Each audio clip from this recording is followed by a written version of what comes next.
थोड़ा दबाव है शेयर बाजार पर। देखें तो 13 अंकों की गिरावट निफ्टी पे है। हमारे साथ किरण कुमार जी समय जुड़ चुके हैं। किरण जी नमस्कार, स्वागत है आपका। क्या रणनीति दी है अगर आप यहाँ पर निफ्टी के में टारगेट्स देखें, क्योंकि यहाँ पर जिस तरीके से तेजी बनी, आप क्या मानते हैं कि 8500 8600 तक के लेवल्स निफ्टी इसी सीरीज में हासिल कर सकता है? जी नमस्कार।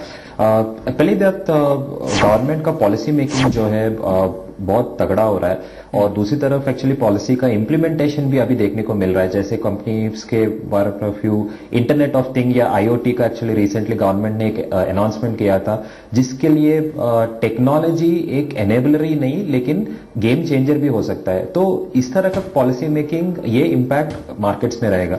दूसरी तरफ महाराष्ट्र और हरियाणा का पॉजिटिव इलेक्शंस के बाद सेंटर में और भी पॉजिटिव सेंटिमेंट जो बढ़ चुका है, राज्यसभा में बीजेपी का थोड़ा बहुत होल्ड बढ़ चुका है, ये भी एक्चुअली मार्केट में नई दिशा, पॉजिटिव डायरेक्शन दिया है। तो एक तरफ 8150 जब से निफ्टी क्रॉस हुआ है, 8450 8600 का एक्चुअली हम टारगेट्स एक्सपेक्ट कर रहे हैं टेक्निकली, और दूसरी तरफ सपोर्ट 8000 और 7850 का बहुत स्ट्रांग सपोर्ट हमको दिखने को मिल रहा है।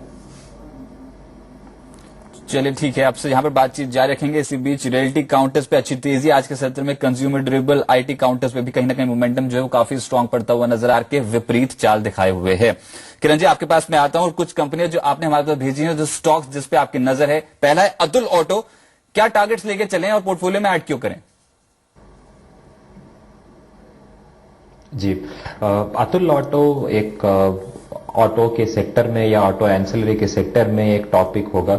25% पिछले 5 साल में कंपाउंडेड एनुअल ग्रोथ उनका रेवेन्यू में हमने देखने को मिला है। तो एक तरफ ये, और दूसरी तरफ उनका Q2 का अर्निंग्स पे भी बहुत सारा पॉजिटिव रिजल्ट हमने देखने को मिले। तो अगले 3 से 4 महीने का हम 480 का हम टारगेट हम एक्सपेक्ट कर रहे हैं इस काउंटर पे। साथ साथ पिछले कुछ दिनों में हमने देखा है कि कंस्ट्रक्शन से जुड़ी जो कंपनियां हैं वो बाजार पे काफी ज्यादा अट्रैक्टिव हैं, लगातार बेट्स लग रही हैं उन काउंटर पे। अगर 2 से 3 महीने का नजरिया हो तो कोई कंस्ट्रक्शन स्पेस से कोई कंपनी जिसपे आपने क्लाइंट्स को एडवाइस किया हो? जी, एक्शन कंस्ट्रक्शन से एक टॉपिक और काउंटर होगा कंस्ट्रक्शन के क्षेत्र में, क्योंकि जब से गवर्नमेंट में थोड़ा बहुत मार्केट में भी न्यूज है कि आरबीआई का थोड़ा बहुत इंटरेस्ट रेट कट हो सकता है। अब आर्थिक मंत्री जी भी कहे थे एक्चुअली कि इंटरेस्ट रेट में थोड़ा बहुत एक्चुअली रिडक्शन होने का है। तो रियलिटी और कंस्ट्रक्शन सेक्टर के लिए थोड़ा बहुत लिक्विडिटी एक्चुअली इंक्रीज होगा। तो एक्शन कंस्ट्रक्शंस, उनका R&D सेंटर और मैन्युफैक्चरिंग प्लांट, पूरा इंफ्रास्ट्रक्चर बहुत स्ट्रांग है। तो करंट लेवल से हम एक्सपेक्ट कर रहे हैं अगले 3-4 महीने में 45 की लेवल्स हम इस काउंटर पे देख सकते हैं। चलिए ठीक है, साथ ही साथ बैंकिंग काउंटर्स पे क्या करें, क्योंकि ब्याज दरें घटने की जो संभावना है वो काफी ज्यादा बढ़ गई है। तो बैंकिंग सेक्टर पे कोई ऐसा शेयर जो काफी अट्रैक्टिव प्ले हो सकता है अगले 2 से 3 महीने के नजरिए से? जी, कैनरा बैंक एक टॉपिक होगा।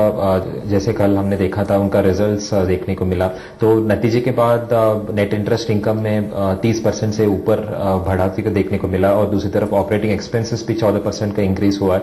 लेकिन थोड़ा बहुत एसेट क्वालिटी वीक हुआ है, उसके ऊपर स्टॉक में भी रिएक्शन हमने देखा है। तो buy on dip strategy Canara bank में लेके अगले 3 से 4 महीने का 480 का टारगेट हम एक्सपेक्ट कर रहे हैं इस काउंटर पे।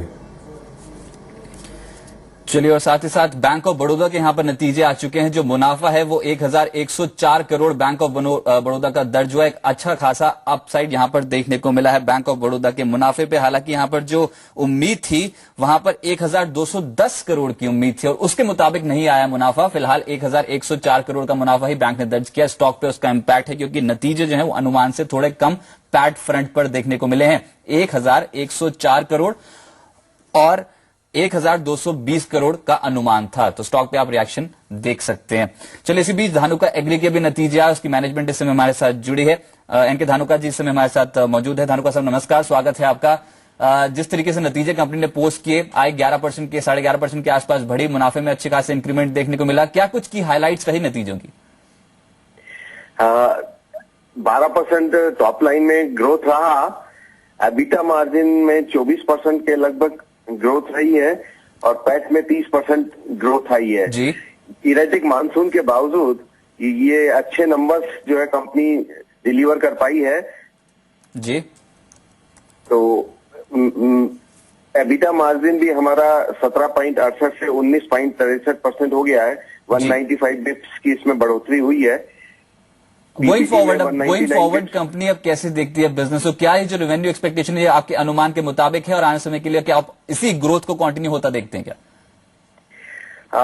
रबी का भी अच्छा सीजन आने वाले समय में रहेगा, तो मैं समझता हूं कि जो ये ट्रेंड है जी एबिटा और इसका टॉप लाइन और पैट में ये ट्रेंड कंटिन्यू रहेगा, लेकिन 55 से 60% के बीच बिजनेस खरीफ में हो जाता है और 40 से 45% रबी में रहता है।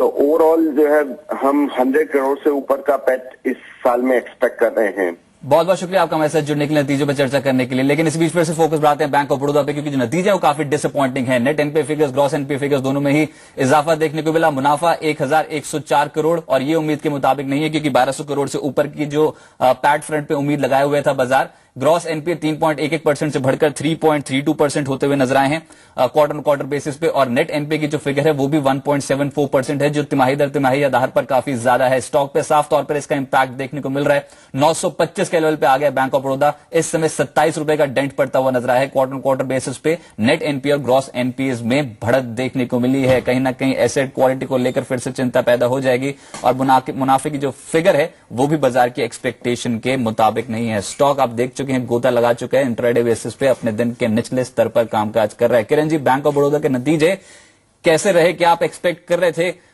किससे बेहतर मुनाफा बैंक दर्ज करेगा? जी 1125 1130 का एक्चुअली मुनाफा हम एक्सपेक्ट कर रहे थे, लेकिन उससे थोड़ा बहुत नीचे आया था 1104 करोड़ का, जैसे आपने कहा था। तो पब्लिक सेक्टर बैंक्स में से पहले भी मैंने कहा था कि थोड़ा बहुत एसेट क्वालिटी और एनपीएस का एक्चुअली थोड़ा बहुत वरी है प्राइवेट बैंक से कंपेयर करें। एसबीआई, पंजाब नेशनल बैंक और साउथ इंडियन बैंक, और आज मैंने कहा था कि कैनरा बैंक, ये टॉप पिक्स होगा उसी प्रायोरिटी के हिसाब से। तो bank of Baroda current levels पे अगर ऑलरेडी इन्वेस्टेड है इन्वेस्टर्स, थोड़ा बहुत प्रॉफिट बुकिंग कर सकते हैं और buy on dips strategy apply कर सकते हैं इस काउंटर पे। चलिए ठीक है, पर फिर भी जो नतीजे थे वो उम्मीद के मुताबिक नहीं, तो इसका साफ तौर पर इंपैक्ट आज के सत्र में तो एटलीस्ट बैंक ऑफ बड़ौदा पर देखने को मिलेगा और दबाव इस समय काउंटर पे साफ तौर पर देखने को मिल रहा है। बाजार गिर रहा है, बैंक ऑफ बड़ौदा उससे ज्यादा तेजी से गिरता हुआ नजर आ रहा है। बहुत बहुत शुक्रिया किरण जी आपका हमारे साथ जुड़ने के लिए और कुछ ट्रेडिंग आइडियाज हमसे शेयर करने के लिए। फिलहाल 40 अंक निफ्टी गिर गए, अच्छी खासी गिरावट देखने को मिल रही है। 8300 के लेवल के नीचे आके कामकाज करना शुरू कर दिया है। 8296 का मौजूदा लेवल देखने को मिल रहा है। इसी नोट पे एक छोटे से ब्रेक के लिए हम रुक रहे हैं, लेकिन कहीं मत जाइए, ब्रेक के बाद आपका बाजार में आपके साथ जुड़ेंगे।